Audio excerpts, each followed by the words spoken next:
குருநாதன் மற்றுப்பற்றை நீக்கன் கானங்கள் குருநாதன் என்னை என கருவித்தாருங்கள் குருநாதன் பிணியடி என்றலை வைத்தானுங்கள் குருநாதன். வணக்கம் ஐயா. நல்லது. சிவ சிவா.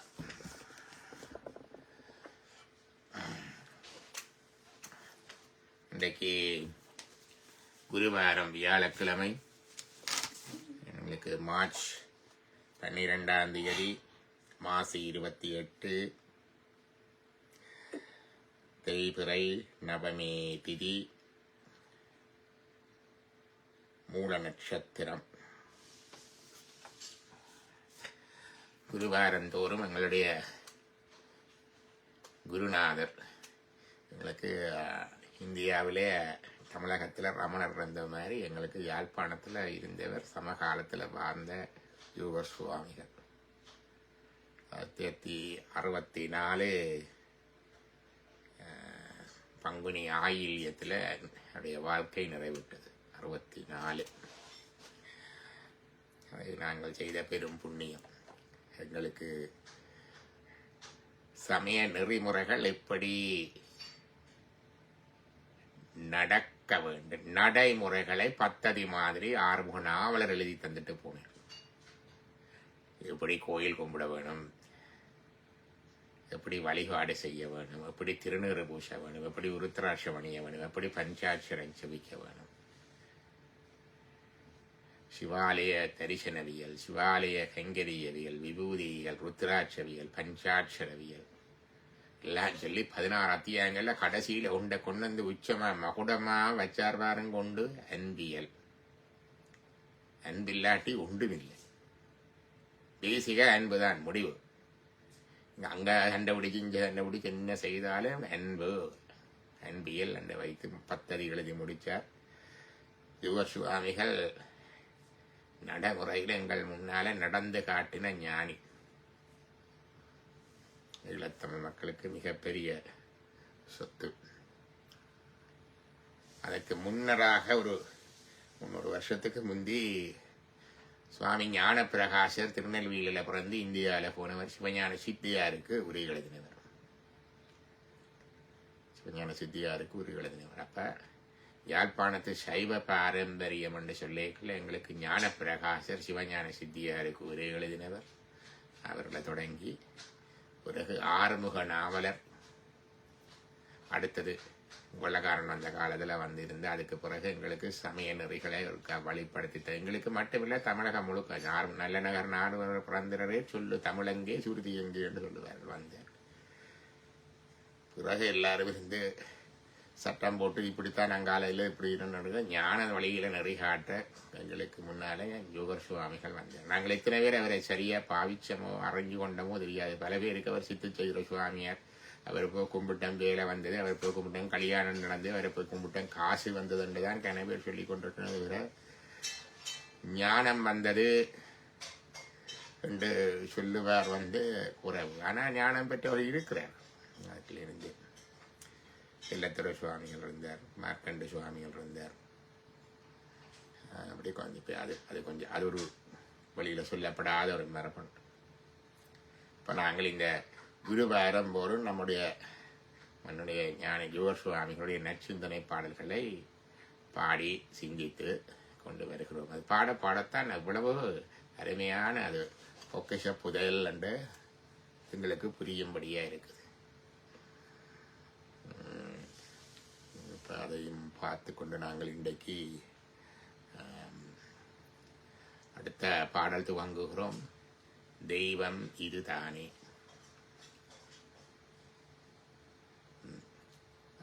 தெய்வம் இதுதானே அன்னை பிதா குருவாகி என்று தொடங்குகிற பாடல். தெய்வம் இதுதானே நச்சிந்தன புத்தகம் என்றால்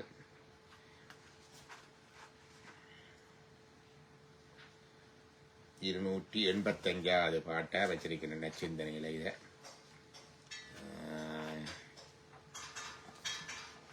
பக்கமா பாட்டா தெரியல. 285 பக்கத்தில் வச்சிருக்கிறோம். தாலாட்டு என்ற பெயரில் வருகிறது. அன்னவிதா குருவாகி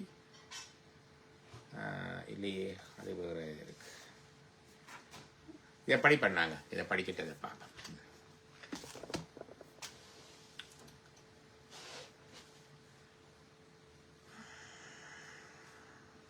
அன்னை பிதா குருவாகி ஆண்டு கொண்ட தெய்வம், அடியவர் மனத்திலே ருசிக்கின்ற தெய்வம், என்னை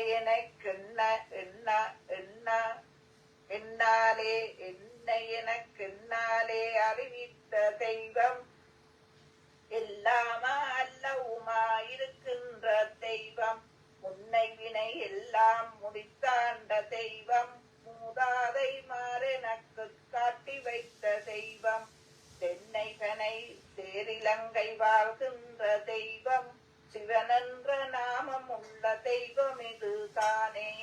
அன்னை பிதா குருவாகி ஆண்டு கொண்ட தெய்வம். தெய்வம் இது சைவத்தினுடைய எல்லா சமயங்களும் கடவுளை பிதா என்று சொல்றது இருக்குது.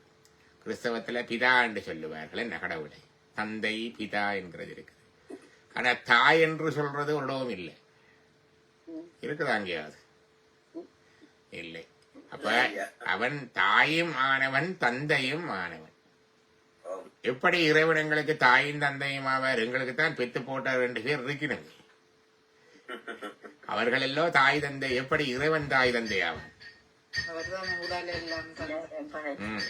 பொதுவாக சும்மா சொன்னாலும் எங்களுக்கு முதல் உயிர்கள், எண்ணற்ற முடிவிலி எண்ணிக்கையான உயிர்கள் இன்னும் புறப்படுக்காம வெயிட்டிங்ல இருக்கணும். பெட்ரோல் கியூ மாதிரி தான். பெட்ரோல் கியூவில்னாலும் அவனுக்கு கொஞ்சம் அறிவு இருக்குது. கேனையும் எடுத்துக்கொண்டு வந்து கியூவில் நிற்கிறாங்க. இதுக்கெல்லாம் அறிவும் இல்லை, சும்மா அப்படியே கிடக்குது. கேரிட்ட ஆணவ கருவறையில் கண்ணிலா குளவியை போல்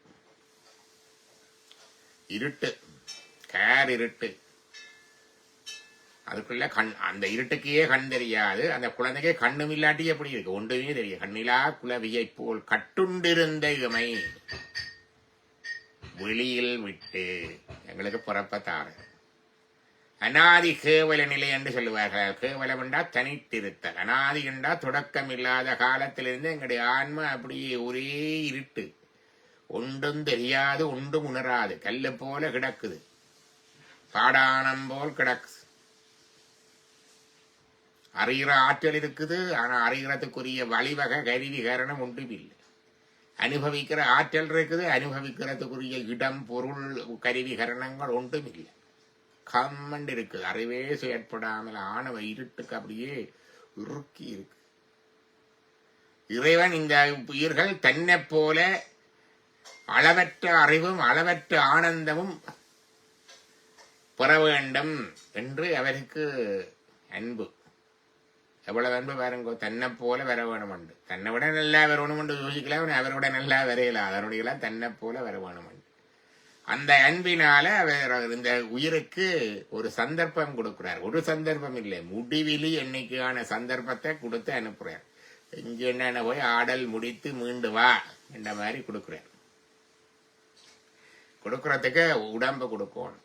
உடம்பு கொடுக்கைக்குள்ள அவர் எங்கள் மீது அளவற்ற அன்பு கொண்டிருக்கிறார். தன்னை போல நாங்கள் எல்லாம் பெற வேண்டும் என்றவருடைய சித்தம் இருக்குது. தன்னுயிர்கள் மண்ணுயிர்கள் தன்னிலைமை சார் மண்ணுயிர்கள் தன்னிலைமை சாரச் சரஞ்சக்தி பின்னமிலான் எங்கள் பிறா. மற்ற உயிர்கள் எல்லாம் தன்னை போல வர வேணும், சுபமாக வேண்டும் என்ற அன்பினால அவருக்கு இருக்குது. அந்த அன்பு இருந்தால் நாங்கள் சிலவுல கண் கட்டி போடும் என்று சொல்லுவோம். அது பாசம் கிடை. பிள்ளைகள் பிழை செய்தாலும் கண்டிக்கிறது இல்லை. எங்கட பிள்ளைக்கு கூட குறைய கொடுக்கறது அப்படியெல்லாம் செய்கிறோம். நாங்கள் என்னதான் சைவம் கதைச்சு தானதர்வம் கதைச்சாலும் எங்கட பிள்ளை முடிதான் கூட கொடுக்குறோம் எல்லாரும், நான் உட்பட, இல்லையோ? அப்படித்தான் எங்களுடைய அன்பு. வரையறைக்குட்பட்ட அன்பு, நிபந்தனைக்குட்பட்ட அன்பு. ஆனா இறைவன் அப்படி இல்லை. எல்லையற்ற அன்பு, வரையறையற்ற அன்பு. ஆனா நீதியான தேவன் எல்லாருக்கும் ஒரே சந்தர்ப்பத்தை கொடுக்கிறான். எல்லா உயிர்களுக்கும் முதல் உடம்பு ஒரே உடம்பு தான். புரியட்ட காயம் 8 தத்துவங்களாலான உடம்பு. சப்த ரூப ரச ஸ்பரிச கந்தம், கேட்கும் சக்தி, பார்க்கும் சக்தி, முகரும் சக்தி, தொட்டுணரும் சக்தி, சுவைக்கும் சக்தி. Potency for these things. Plus mind, மனம், plus புத்தி, intellect, plus அகங்கார், sense of individuation வந்துட்டது. அவ்வளவுதான். அது ஒரு தனி உயிரா வந்து கொடுத்து அனுப்புகிறார். அதுக்கு பிறகு அதனுடைய வினைகளினாலே அது வந்து அடுத்தடுத்த உடம்புகள் உண்டு. புல்லாகி, பூடாகி, புழுவாகி, டைனோசராகி, கரையானாகி, மனிதராகி எல்லாம் வருது. அப்ப எங்கள் எல்லாருக்கும் முதல் உடம்பை கொடுக்கின்ற இறைவன் எங்களுக்கு அன்னையும் ஆகிறான், பிதாவும் ஆகிறான். சைவத்தில மட்டும் இந்த விளக்கம் இருக்கு. வேதாந்தத்தில் இல்லை, வைஷ்ணவத்தில் இல்லை, கிறிஸ்தவத்தில் இல்லை, இஸ்லாத்தில் இல்லை, பௌத்தத்தில் இல்லை, சமணத்தில் இல்லை. சைவத்தில் மட்டும் அன்னை பிதாவாக இறைவன் இருக்கிறான். சைவத்தில் மட்டும் இறைவன் குருவாக வருவான். குருவாய் வருவாய் அருள்வாகுவனே. எத்தனையோ குரு வருவார்கள். ஆனா சொல்லித்தார குருவில இருந்து, சமையல் சொல்லித்தார குருவில இருந்து, சமய தீட்சதார குருவில இருந்து, ஊசி சொல்லித்தார குருவில இருந்து, பௌதிகம் படிப்புகிற குரு, மருத்துவம் படிப்புகிற குரு, சட்டம் படிப்புகிற குரு, அரசியல் படிப்பிக்கிற குரு, வழிகாட்டுற குரு, பிசினஸ் காட்டித்தார குரு, இப்படி எல்லா குருமாரும் இருப்பினும் அவன் கடைசியா ஒருத்தன் வருவான். எல்லாத்துக்கும் மணிமுகடம் மாதிரி. அதுக்கு பிறகு இல்லை. அதான் குரு மணி தன் தாழ்வார்கள். மணி என்றா அது உச்சியில வைக்கிற மகுடம். மகுடத்தின் உச்சியில வைக்கிறதான் மணி, டாப். அதுக்கு பிறகு ஒன்றும் இல்லை. இதனை நீ அறிந்தவன் இதற்கு மேல் அறிவதற்கொன்றுமே இல்லையே. இதனை நீ அறிந்தவன் இதற்கு மேல் அறிவதற்கொன்றுமே இல்லையே என்று சொல்ற அந்த குரு வருவேன். வந்தால் சிவன் சிவனாக இருக்காங்க. அப்ப இதுவும் சைவத்துல தான் இருக்கு. அப்ப பிதாவாகிறது கிறிஸ்தவத்தில் உண்டு. ஆனா அன்னையாக பிதாவாக வாகிறதும் குருவாக வாரதும் சைவத்துல மட்டும்தான் உண்டு. என்னை பிதா குருவாகி ஆண்டு கொண்ட தெய்வம், என்னை ஆட்கொண்ட தெய்வம். ஆண்டு கொண்ட தண்டால ஒரு உறவு வருது. அவர் எனக்கு அன்னை, அவர் எனக்கு பிதா, அவர் எனக்கு குரு. ஆனா எவருக்கும் எனக்கும் இருக்கிற அடிப்படை தொடர்பென்னண்டா அவர் ஆண்டான், நான் அவற்றை அடிமை. அதான் ஆண்டு கொண்ட தெய்வம். தலைக்கு மேல கொண்டி இருக்கிற படாஸ் ஆண்டு கொண்ட தெய்வம் என்றா கருத்து. அவர் என்னை ஆண்டவர், என்னை ஆட்கொண்டவர், என்னுடைய ஆண்டவர். நான் ஆண்டவனுக்கு எதிர் சொல்லி அடிமை. ஆண்டான் அடிமை, நான் அவருடைய அடிமை, அவருடைய காலுக்கு கீழே.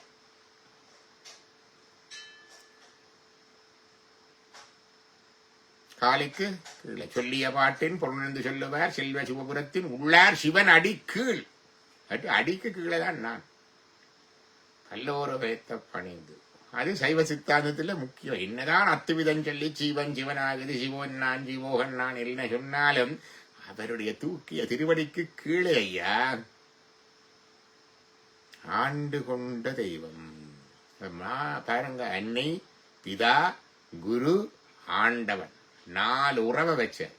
3 உறவையும் சொல்லி 4வது உறவு என்றும் மாறாத உறவென்று வச்சார். அதுதான் மறந்து போய் இருக்கிறோம் நாங்க. அடியவர்தம் மனத்திலே ருசிக்கின்ற தெய்வம். ருசிக்க அனுபவிக்க வேணும். சிவ அனுபவம். எவ்வளவுதான் ரெசிபிய படிச்சு கொண்டிருந்தாலும், அல்வா கேசரி என்று படிச்சு கொண்டிருந்தாலும் வாயில தித்திக்குமோ? இல்ல. சும்மா லம்போற மாதிரி சிவஞான சித்தியார் சிவநாத போதும் திங்கட்கிழமை திருக்குறள், செவ்வாய்க்கிழமை தண்டு கத்தி கொண்டிருந்தா போல சிவபெருமான் வருமோ? வராது.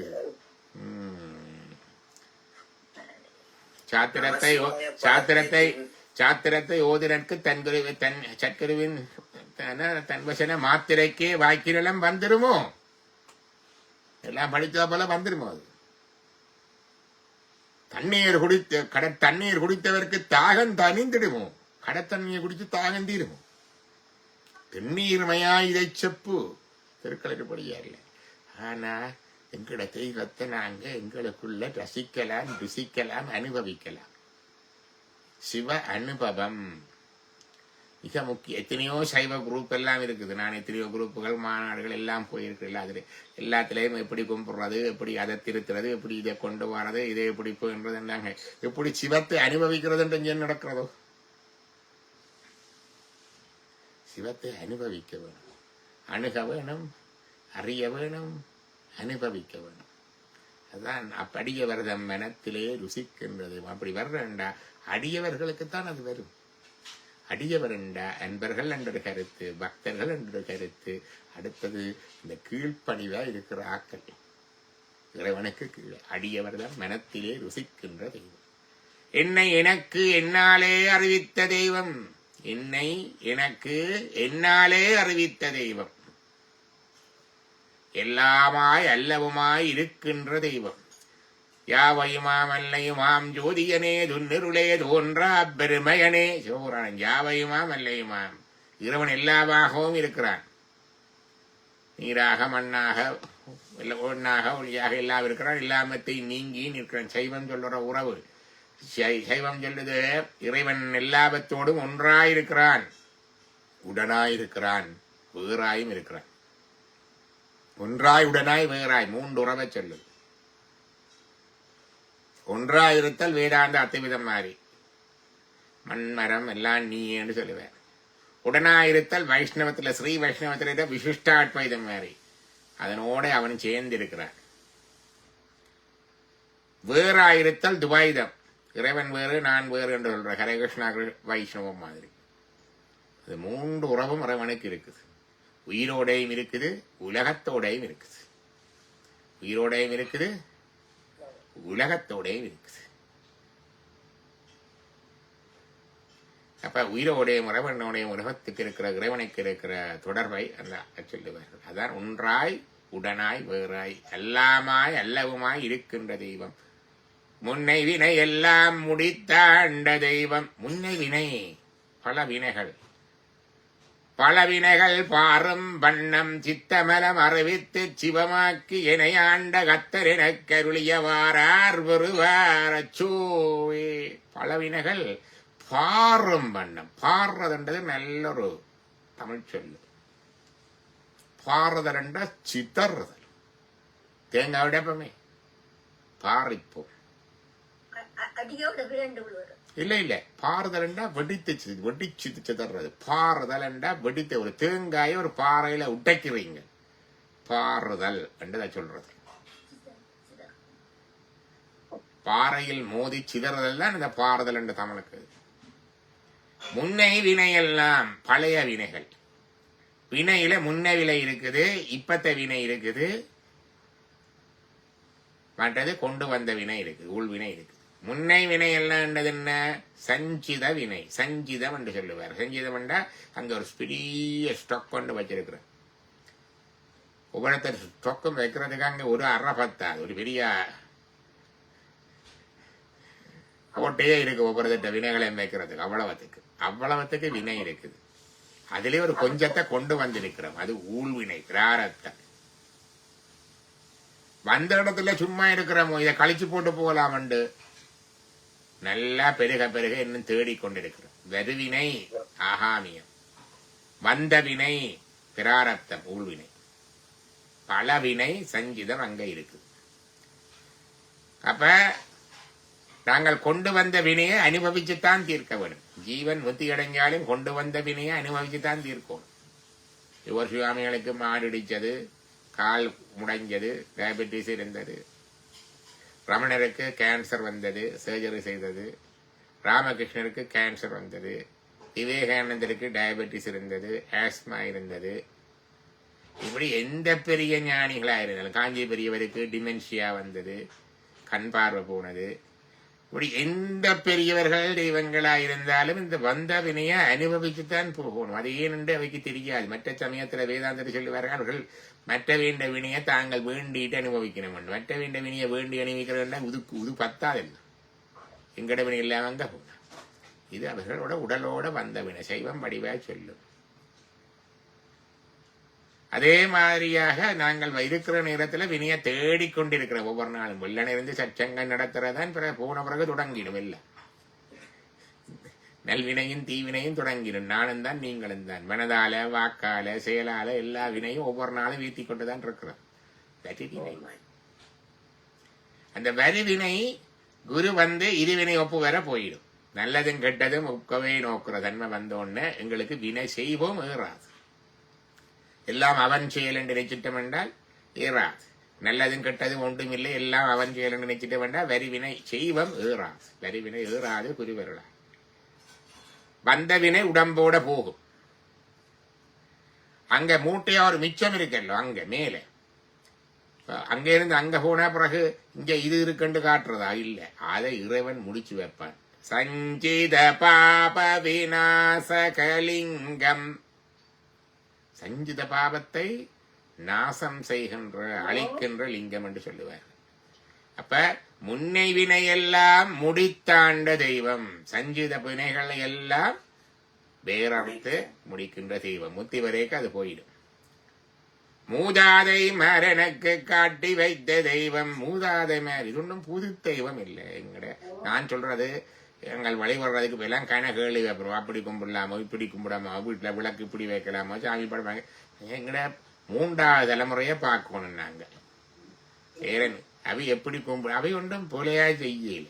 நாங்கள் தான் கணக்கை யோசிச்சு அப்படி செய்யப்படாது, இப்படி செய்யறது, அது துடக்கு, இது இது என்று கணக்கை சொல்றது. மூதாதை மரணக்கு காட்டி வைத்த தெய்வம். எங்களுக்கு ஏதோ முழுக்க அறிவு வந்துட்டது. நாங்கள் இப்ப சச்சங்கம் நடத்துறோம். மூதாதை மாரங்க சச்சங்கம் நடத்தின கேள்விப்பட்டேன் நீங்கள ஊர்ல. ஆச்சியப்புக்கு பழவை கூட்டி மாட்டு மாலை துப்பரவாக்கி மாட்டு சாணி அள்ளி கண்ணி அள்ளி துணிது வைக்கவே நேரம் போயிடும். அதுல சச்சங்கத்துக்கு இருக்கிறதுங்க. இப்ப எங்களுக்கு கொஞ்சம் வசதி வாய்ப்பு வந்துட்டது. வீட்டுல எலக்ட்ரிசிட்டி வந்துட்டுது, போட்டோன்னு துணியை துவைக்குது, மோட்டர் வந்துட்டுது, போட்டோன்னு உளுந்து ஆட்டுது, அடுப்பு விதிப்பு வந்துட்டுது, கேஸோ வெட்டதோ வந்துட்டுது, உரகொண்டு தேவையில்ல தண்டவாள சமைக்குது. எல்லாத்துக்கும் இது போட்டு இப்ப என்ன இன்டர்நெட் வந்துட்டுது, சூம் வந்துட்டுது. இது வந்து வடிவ ஷவடாலா இருந்தா அவை கொண்டு இல்லை. நாங்கள்லாம் ஏதோ பெரியாக்கள்ன்ற மாதிரி இருக்கிறேன். நாங்க கொஞ்சம் காசு வனம் வந்தா காசி யாத்திரை, கைலாய யாத்திரை அங்கே இங்க போறது. பிறகு இந்த யோகா ஒர்க் ஷாப், அந்த தீட்சை, அந்த சாமியார், இந்த இதென்று அது வேறு செய்து போட்டு நாங்கள் பெருசா யோசிக்கிறது. ஒன்றும் புதினம் இல்லை. மூதாதை மாறனுக்கு காட்டி வைத்த தெய்வம். அவங்கள் தங்கட வேலையோட சேர்த்து கும்பிட்ட காட்டி வச்ச தெய்வம் அதுதான். இறையை தேடுவதோடு இறையையும் தேடு, இறையை தேடுவதோடு இறையையும் தேடு. தென்னை பனை சேரிலங்கை வாழ்கின்ற தெய்வம். இலங்கை என்ற சொல்லு வருகிறது. இந்த ஜோகசுவாமியோட நச்சிந்தனை சொன்னோ தெரியாது. ஒரு முறை மேலோட்டமாக முழுமையாக ஓடி வாசிச்சது. ரோட்டம் ஓடுறோன்னு சொல்லுவார். எத்தனையோ வருஷங்களுக்கு முந்தி இந்த யுத்தம் எல்லாம் நடந்து கொண்டு கேட்க, என்ன நடக்க போகுது இலங்கையில் என்று கேட்க, ஒவ்வொருத்தர் ஒவ்வொன்று சொன்னார். அளவட்டில இருந்த வினாசி தம்பியர் ஒன்று சொன்னார், புத்தகத்தில் இருந்த சத்யசாய் பாபா இன்னொன்று சொன்னார். எல்லாரும் சொல்லி கொண்டிருக்க கடவுளை இந்த ஜோகர் சுவாமிகளிடா சொல்லி இருக்கிறாரோ. சொன்னவர் தானே முதலே சிங்களவன் அடிக்க போறான், கந்த புராணத்தை படி என்று சொன்னவர் தானே. யாழ்ப்பாணம் பத்தி எரியுது என்று சொன்னவர் தானே. இதை பற்றி ஏதாவது சொல்லி இருக்கிறார் என்று பார்த்தா ஒரு இடமும் இல்லை. இலங்கை ஒரு நாடாத்தான் சொல்லி இருக்கிறார்.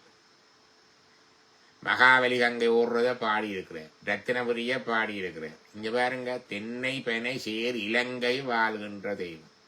தென்னை பெனை நினைக்கிறேன். பெனை என்றது தமிழர் தான், தென்னை என்றது சிங்களவரா இருக்கும்.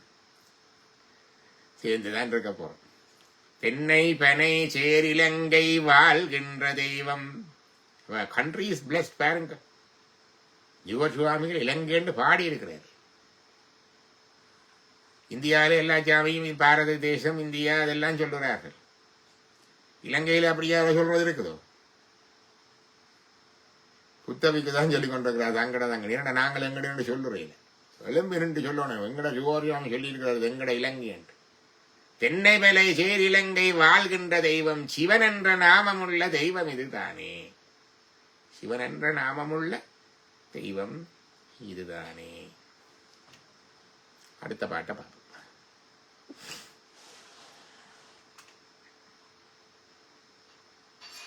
கல்லார்க்கும் கற்றவர்க்கும் களிப்பளிக்கும் தெய்வம், காணாத காட்சியெல்லாம் காட்டுகின்ற தெய்வம், நில்லாத நீர் சடைமேல் நிற்க வைத்த தெய்வம், நெற்றியின் மேல் ஒற்றை கண் ஏற வைத்த தெய்வம், எல்லாற்றும் தெய்வம் என்னுடைய தெய்வம், இதயம் வாழுவார் எல்லாரும் தெய்வம், செல்லாரும் இலங்கையில் வாழ்கின்ற தெய்வம், சிவன் என்ற நாமமுள்ள தெய்வம் இதுதானே.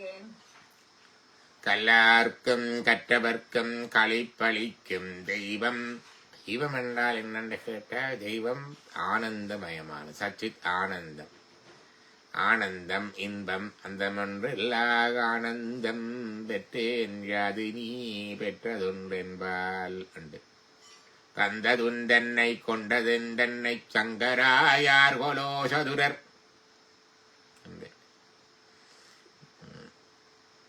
அந்தமில்லா ஆனந்தம் பெற்றேன் அப்ப அப்படி நீ பெற்றது ஒன்று என்பால் சிந்தையே கோயில் கொண்ட பெருமான் திருப்பெருந்துறை சிவனே எந்தையே ஈசா உடலுடம் கொண்டாய் யானிதக்கிலோர் கைமாறே.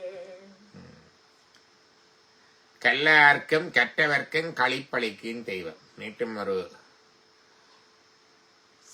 மாநாட்டை பற்றி கதைச்சு கொண்டது. அப்போ அவர் சொன்னார், படிச்சாக்கள்லாம் இப்போ கணக்கா பிளவழியிடும் அப்படி சொன்னார். படிக்கிறதாலேயே பிள வருதுன்ட்டு. படிக்கிறதால பிளவாறு இல்லை. படித்தவர்கள் சில புலப்படி செய்கிறதா, படிக்கிறதால பிளவாறு இல்லை, படித்ததன்படி நடக்கிறே இல்லை. கற்ப கசடர கற்பவை கற்றவின் நிற்க அதற்கு தக. அதன்படி நிற்க வேணும், அதன்படி ஒழுக வேணும். அப்ப கற்று அதனென்றால் எங்களுக்கு படிப்பாலையும் அருளினால் ஆகமத்தே அறியலாம் என்றுதான் வச்சிருக்கு. ஆகமம் என்றது புத்தகம். புத்தகத்திலே அறியலாம். புத்தகத்திலே அறிகிறதுக்கு இறைவனுடைய அருளும் பெற வேணும். இறைவனுடைய அருள் வாரத்துக்கு நீங்கள் சாதனை செய்ய வேணும். சைவ சித்தாந்தம் படிக்கிறதுல 4 படிமுறை. முதலாவது இன்னத்தை படிக்கணும். கற்கிறதுண்டா இன்னத்தை கற்கணும் என்று இருக்கு. அங்கேயும் இங்கேயும் படிச்சு போட்டு நான் அதை படிச்சினேன் இதை படிச்சினேன் எனக்கு இதுக்கு காணையில் என்று சொல்லப்படாது. இல்லை தானே கற்பிதமாக யோசித்துக் கொண்டு இதுதான் என்று இருக்கப்படாது. இதை கற்க வேணும். பிரமாணவியல் அதில் இருக்கிற ஒவ்வொன்றிட்ட கருத்தை அறிய வேணும். ஒன்றும் பிரமாணிகள் எத்தனையோ விதமான புத்தகங்கள் இருக்கு. அடிப்படையா எல்லாம் ஒன்றுதான். கடவுளை பற்றி இது என்ன சொல்லுது பதி, உயிரை பற்றி என்ன சொல்லுது பசு, இந்த உலகத்தை பற்றி அல்லது அந்த உயிரை பிரிச்சிருக்கிற இந்த உயிரையும் கடவுளையும் பிரிச்சிருக்கிற அந்த தடையை பற்றி இந்த புத்தகம் என்ன சொல்லுது அதுதான் பார்க்கணும். பதி பசு பாசம் முப்பொருள் லட்சணம் அறிய வேணும். இலக்கணவியல். 3வது இது அறிஞ்சால் அந்த தடையை உடைக்கிறதுக்கு என்ன சொல்லுது அதை செய்ய வேணும். சாதனவியல். ரிசபி புத்தகம் படிச்சா போல அல்வா வராது. அடுப்பை மூட்டி சட்டியை வச்சு கிண்ட வேணும் சமையல். அதே மாதிரி சாதனவியல். சாதனை செய்தால்தான் அங்கால அனுபவம் வரும், சாப்பாடு வரும். படித்து கொண்டிருந்தா வராது. அப்படியே கல்லார்க்கும் கற்றவர்க்கும் கற்றவர்களுக்கு கழிப்பு இதுக்குள்ள ஆளு இறைவனுடைய அருளாளு. அருளினால் ஆகமத்தை அறியலாம். சொல்லுவார் என்று கேட்டா ஆருக்கு அருளினால இப்படி புத்தகம் படிச்சு போறாக்களுக்கு தான். சொல்லுவார் என்று கேட்டா பண்டனல் தவத்தால் தோன்றி பரமனை பத்தி பண்ணன் தொண்டரை தானே தூய கதியினில் தொகுப்பன். முந்தின தவப்பயனால இங்க பிறந்து பக்தி பண்ற தொண்டர்களை இறைவன் நேரடியாக கூட்டிடுவான் கொண்டு போய். அப்ப படிச்சதண்டில் 63 நேரமால இத்தனை புத்தகம் படிச்சு கொண்டு வந்தார்.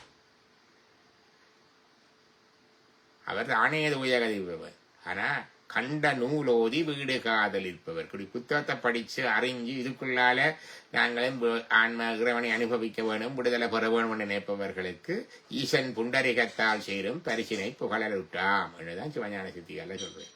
புத்தகம் படிச்சு போறாங்க. அதான் கற்றவர்க்கும். 2 பக்கத்தாலையும் போகணும். கல்லார்க்கும் கற்றவர்க்கும் களிப்பளிக்கும் தெய்வம். காணாத காட்சி எல்லாம் காட்டுகின்ற தெய்வம். காணாத காட்சி. அன்றைக்கு ஒரு காட்சி பார்த்தனாங்கள் என்ன திறவோர் காட்சியன் தெளிந்தனமாகலின் பெரியோரை வியத்தலும் இளமே சிறியோதை இகழ்தல் அதனிலும் இளமே என்று ஒரு வாழ்க்கை காட்சியை பார்த்தினாங்க. முந்தையெல்லாம் பார்க்கக்குள்ள நேரமா என்ன பொறிக்காட்சி, புலன்காட்சி, சன்வேதனை காட்சி, ஐயக்காட்சி, திரிவு காட்சி, ஜாலக்காட்சி, மகேந்திர ஜால காட்சி, இந்த பிரமை காட்சி இதெல்லாம் பார்த்து யோக காட்சி ஞான காட்சி என்று பார்த்தினாங்க. காட்சிகளை இவ்வளவு வகையை வகுத்து வச்சிருக்கு. கண்ணால கண்டதெல்லாம் அப்ப என்று சொல்லலாம். பார்க்கணும். யோக காட்சியோ ஞான காட்சியோ அல்லது பிரமை காட்சியோ பிரமையாயும் இருக்கும். ஐய காட்சியோ டவுட்ஃபுல் காட்சியா இருக்கும். திரிவு காட்சியோ ஒன்றை இன்னொண்டா காண்றதா இருக்கும். ஜால காட்சி வித்தக்காரன் காட்டைக்குள்ள பொக்கெட்டுக்கு இருந்து புறா வருதுன்னு பார்க்கறோம் தானே ஜால காட்சி. அப்படியும் இருக்கு. இது என்ன காட்சி என்று அறிய வேணும். அவர் காணாத காட்சியெல்லாம் காட்டுகின்ற தெய்வம். யோக காட்சி, ஞான காட்சி எல்லாம் காணாத காட்சிகள். எங்கும் சிவமா பார்க்கறது ஞான காட்சி. பார்க்கும் இடத்திலெல்லாம் நந்தலாலான் இந்தன் பசிகளிதன் தோன்றுதையா நந்தலாலா. காக்கை சிறகளிலே நந்தலாலான் இந்தன் கரிய நிறந்தோன்றுதையா நந்தலாலா. ஓசையொலியலாமானாய் நீயே, உலகுக்கொருவனாய் நின்றாய் நீயே, வாசமரராமானாய் நீயே. இதெல்லாம் ஞான காட்சி. வடியேறு சிறுசூடன் தோன்றும் தோன்றும் வளர்கிடமேல் இளமதியன் தேன்றும் தோன்றும் என்றெல்லாம் இருக்கല്ലോ, அதெல்லாம் ஞான காட்சி. எல்லாம் இடத்திலே இறைவனை பார்க்கிற சிவமயம் ஞான காட்சி. யோக காட்சி என்றது சமாதியால் மலங்கள் வாட்டி பொருந்திய தேசகால இயல்பகள் பொருள்கள் எல்லாம் இருந்து உணர்கின்ற ஞானம் யோகநல் காட்சியாமி. மலங்களை சமாதியில இருந்து வாட்டி, யோகத்திலிருந்து வாட்டி இருந்த இடத்துல இருந்து அஸ்ட்ரல் பிளேன டிராவல் பண்றது, ஆவி உடம்பை விட்டு போறது, கூடு விட்டு கூடு வாயிரோண்டு இருந்த இடத்துல இங்க இருக்க எங்கேயோ நடக்கிறதெல்லாம் தெரியும். நீ நடக்க போறதும் தெரியும், முன்ன நடந்ததும் தெரியும். நேற்று நடந்தது, முந்த நாள் நடந்தது, போன வரியம் நடந்தது.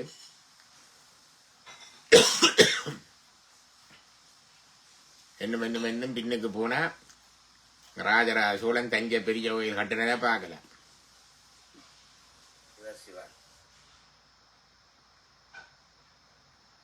இயேசு கிறிஸ்துனார் சிலுவை தூக்கினதை பார்க்கலாம். இன்னும் கொஞ்சம் மேல போனா மலை பிரசங்கம் கேட்கலாம்.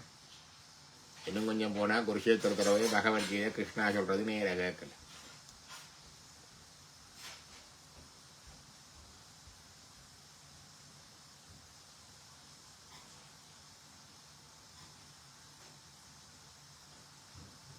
இது பொய்யில்ல, உண்மை. காணாத காட்சியெல்லாம் காட்டுகின்ற தெய்வம்.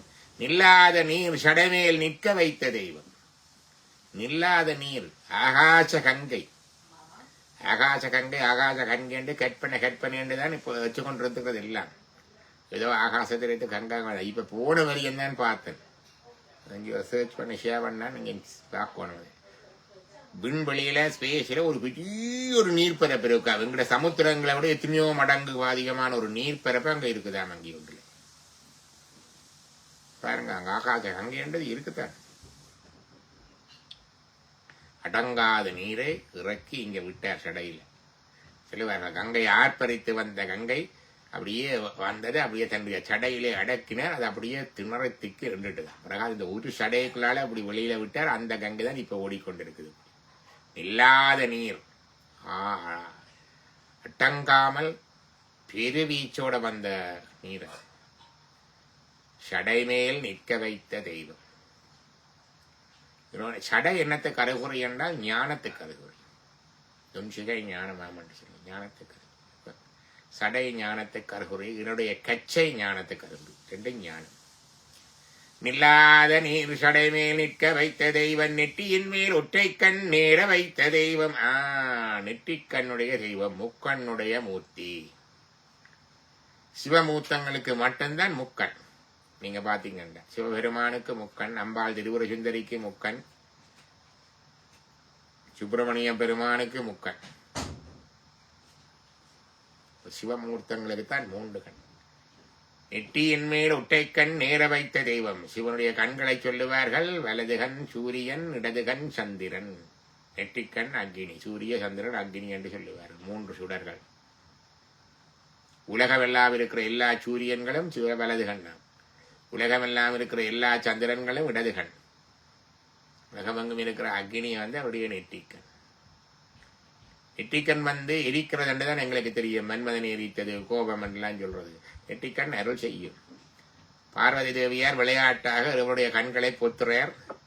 உலகம் எல்லாம் இருண்டு போச்சு. சூரியன் இருக்குது, சந்திரன் இருக்குது, அக்னி இருக்குது, மின்னல் இருக்குது. ஆனால் உலகம் இருண்டது. ஏன்? இறைவனுடைய கண் தான் அவருக்கு அந்த சூரிய சந்திரனுக்கு ஒளி கொடுக்குது. அப்ப உடனடியாக நெற்றிக்கண்ணை திறந்தார். உலகத்துக்கு ஒளி வந்தது. எப்படி இருந்தா போல இரவுல எலக்ட்ரிசிட்டி நின்றோடனே ஒரு கணம் இருட்டு டக்கண்டு ஜெனரேட்டர் கிக் ஸ்டார்ட் பண்ணோடனே லைட் வருது பாருங்க. அது மாதிரி செய்தார் சிவபெருமான்.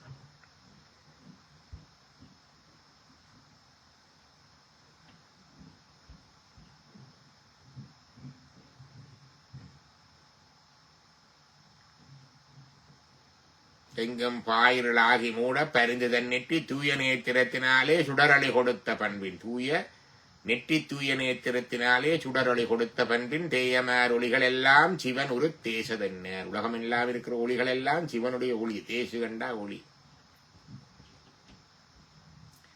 நாயகன் கண்ணையப்பால் நாயகி புதைப்ப. இறைவனுடைய கண் அழகை பார்த்து விளையாட்டாக மாதேவியார் கண்களை பொத்த. எங்கும் இருளாகி மூட. எங்கும் அப்படியே ஊட்டியை கும்மிருட்ட மூடிட்டு பரிந்து கருணையோடு தன் நெற்றி தூய நேத்திரத்தினாலே சுடரொளி கொடுத்த பண்பு. அப்ப நெற்றிக்கண் அருள் செய்து ஒளி கொடுக்கின்றதும் கூட. எல்லாருக்கும் தெய்வம் என்னுடைய தெய்வம். தென்னாடுடைய சிவனே போட்டி, எந்நாட்டவர்க்கு உறவா போட்டி. எல்லாருக்கும் தெய்வம். யாதொரு தெய்வம் கொண்டீர் அத்தெய்வமாகி அங்கே மாதொருவாகனார் தான் வருவர். எல்லாருக்கும் அவர் தான் தெய்வம். மற்ற அத்தெய்வம் அத்தனைக்கான். எல்லா தெய்வங்களையும் உறவனைத்தான் பார்க்க வேணும்னாங்க. எல்லாருக்கும் தெய்வம் என்னுடைய தெய்வம். இதே அறிந்து வாழுவார் எல்லாரும் தெய்வம். இதை அறிஞ்சிட்டால் இந்த தெய்வம் உண்ட தெய்வம் கொண்டு சண்டை பிடிக்கிறோம் நாங்கள். இத்தேவர் அவர் தேவர் அவர் என்றிங்கன் பொய்த்தேவு பேசி புலம்புகின்ற பூதலத்தே என்றுவார்கள். சைவத்துக்கே சண்டை. சிவபெருமான் தான் பெருசு, அது பெருசு இல்ல. உண்ட கடவுள் சின்ன கடவுள், உண்ட கடவுள் அது இதண்டு பெரிய சண்டை. அது பெரிய அக்கா சண்டை நடக்குது. இப்ப எல்லாம் சமூக ஊடகங்கள் எல்லாம் சைவ கொடுக்கலாம் ஒட்டே சண்டை தானே. கத்தி வாழறுகிற மாதிரி. இது எல்லாருக்கும் தெய்வம் என்னுடைய தெய்வம். இதை அறிந்து வாழுவார் எல்லாரும் தெய்வம். மனிதனின் தெய்வமாகலாம். பாத்தீங்களா? யூ பிகம் தத்துவமசி அகம் பிரம்மாஸ்மி. நீ அதுவாகிறாய், நான் அதுவா இருக்கிறேன். எல்லாரும் தெய்வம். இதை அறிந்து வாழுவார் எல்லாரும் தெய்வம். வையத்துள் வாழ்வாங்கு வாழ்வார் வானுரையும் தெய்வத்துள் வைக்கப்படும் வள்ளுவர். செல்லாரும் இலங்கையில் வாழுகின்ற தெய்வம். செல்லன்றதுக்கு நல்லொரு கருத்து இருக்கு, மறந்துட்டேன்னு பார்க்கணும். செல்லாரும் இலங்கையில் வாழுகின்ற தெய்வம். சிவனென்ற நாமமுள்ள தெய்வம் இதுதான். இலங்கையில தெய்வம் இருக்குது பாருங்க, பாத்தீங்களா என்பது இது ஒன்று. ஆறும் இது நிறைந்த என்று வருகின்றது உண்டு. செல்லாரும் இலங்கையில் வாழ்ந்த செல்வமோ சிறப்போ சம்திங் குட் ஆஸ்பிஷியஸ் நிறைந்த இலங்கையில வாழுகின்ற தெய்வம் என்று போட்டிருக்குது.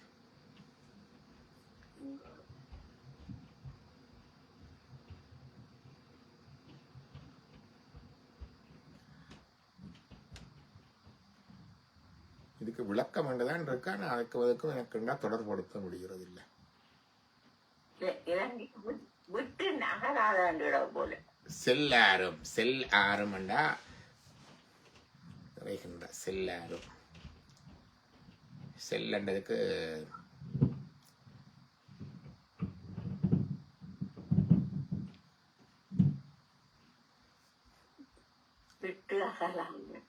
செல்லாரும் இலங்கையில் வாழுகின்ற தெய்வம் இவன் என்ற நாமமுள்ள தெய்வம் இதுதானே சிவம்.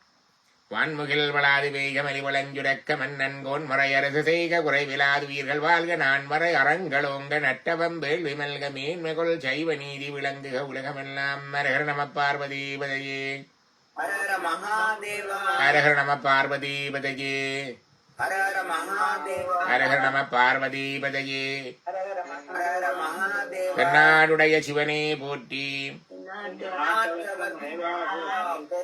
சிற்றபேசாம் சிவசிதம்பரம் திருச்சிற்றம்பலம்.